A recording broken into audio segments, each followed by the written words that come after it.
The Ubermorph is said to be the third most alien necromorph to come out of an outbreak, and despite being at the station, its creation is not even remotely understood as its past is shrouded in mystery. It could be a person, but really the only thing there that is actually going to resemble anything somewhat human is its shape. There is something lurking in this necromorph, however, that makes it much more dangerous than even a hunter. Want to know what it is? Make sure to stick around towards the end. So let's get into the biology, lore, and possible reason why the Ubermorph is not just going to be another hunter. To start, let's cover with one of the more strange kind of aspects of the Ubermorph. Your typical necromorph is going to contain injuries somewhere on its body, whether it be its guts hanging out or that their skin is completely gone. Somewhere there's going to be an injury that you can point to and say, yep, that's probably what killed it. But the Ubermorph is different. The skin is completely intact. Now, whether this is due to the regenerative process or something else is not fully known, but a dark, non-necrotized skin covers its body as it looks really completely intact. It's clear that at one point this thing did used to be human though. It still possesses some resemblance of a human, such as like with the arms, and the arms are actually going to look much like a slasher's. In fact, let's go over that as it does resemble a slasher very closely. Two vestigial claws jut out from the abdomen area, much like the vestigial arms that can be seen on slashers in certain part of the games. The main offensive arms have come out the tops of the shoulders, much like certain variants of slashers as well. So let's discuss the arms for a second. They're very strangely shaped. There appears a larger outer arm, then almost a smaller arm on the inside, which would provide it with much more strength. You know, if you kind of look at it from the right angle, it almost looks like a hydraulic connection that some machines have in some ways that provides a much better ability to push and pull back. Perhaps that could actually be the point. At the ends of the arms are massive dagger-like claws. The hands do not even appear to be in the equation anymore. It has been completely replaced by claws, which will now be used for impaling, slashing, and mutilating any human it comes across. These can severely hurt a person and pretty much end their life almost immediately. Moving further down the body, we get to the torso. We can see the tissue covering the torso, but what's really strange is the actual rib cage is exposed. While I mentioned earlier that the skin does cover the whole body, this does not appear to be a wound sustained that led to the Ubermorph's creation. Actually, looking at them, they almost look like an extra set of teeth, but apparently this is supposed to be exposed rib cage. Continuing on to the back of the creature, as if two fused arms weren't enough, they have also sprouted two smaller arms rising above the head. These don't really appear to be of any use to the creature quite yet. The Ubermorph is supported by two legs, but they look just as strange as the arms. Again, there appears to be a larger main leg portion and then a smaller, more support role leg. There are open areas in between the legs, which is also still very strange. The feet end with three spread toes, giving the creature the appearance that it is actually walking on its toes as it stalks you. Honestly, this is my thinking on this. It could be purely the mutation of the creature post-mortem, but it really does look like perhaps two people were fused together. Now, I'm not sure if this is canon, but based on the size and the actual supporting limbs that exist on the body, this is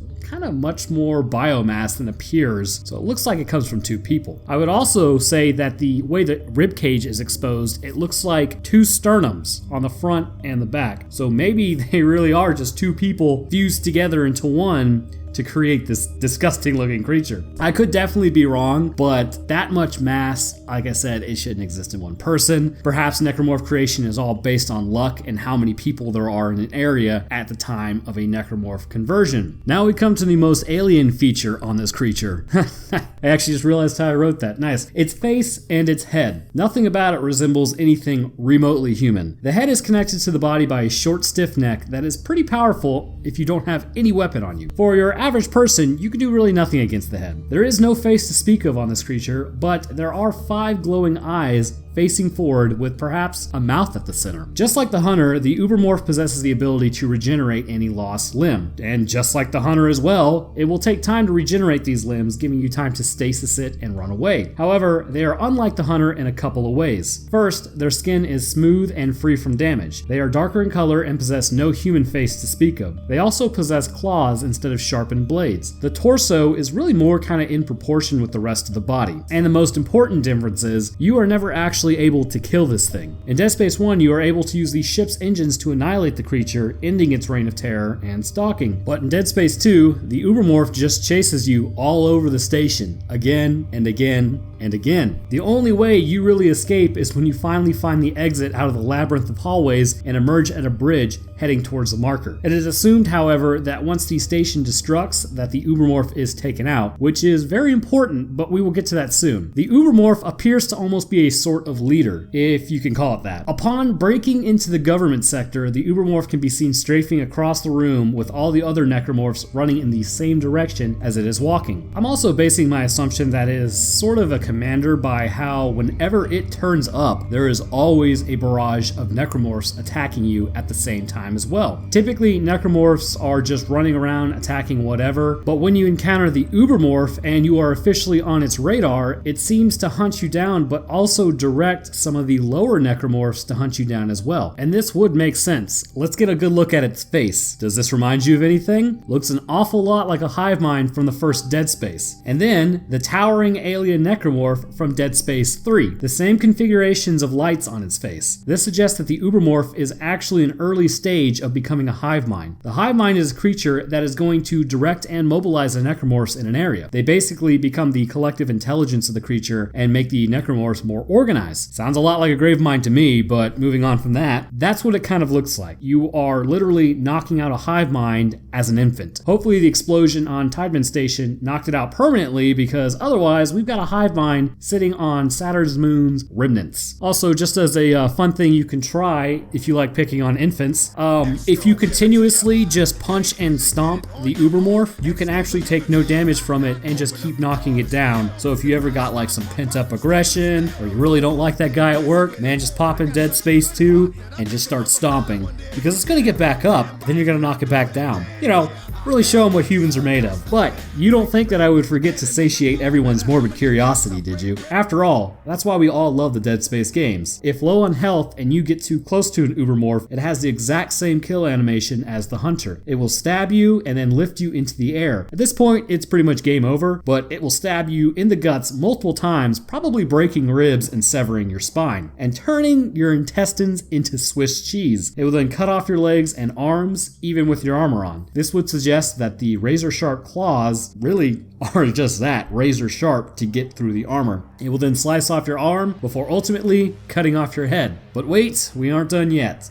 Afterwards, it will slice off your torso in half, as clearly this thing does not believe in respecting the dead. So, do you guys think the Ubermorph is actually an early stage of the hive mind? I would love to hear what you think down in the comments. If you guys liked the video, then don't forget to leave a like, and if you liked it enough and, would like to follow the channel, it would be very bro of you to subscribe. I would like to thank my patrons, of course. You guys and your continued support are awesome. We have Leela Alizarin at the scientist level, and look at John Russo achieving a PhD in physics. Then we've got Adam Hartswick and Eric Scott Gillies with their bachelors in morphological sciences. Thanks guys, I appreciate the support you've shown the channel. If you would like to consider supporting this channel, I will drop a link in the description. Also, great news, I have officially figured out how to make a Discord correctly, so it's no longer just laissez-faire freelance type nonsense. There's actually some discussion areas, some talking areas, different types of lore in games, that sort of deal. So come on over. I will put a link to the Discord down in the description. So I have been getting a lot of requests for Stalker and Fallout lore. I do plan on doing those, so if that interests you, tag the bell so you know when they come out. I am still trying to figure out how I'm going to work Doom into this channel, because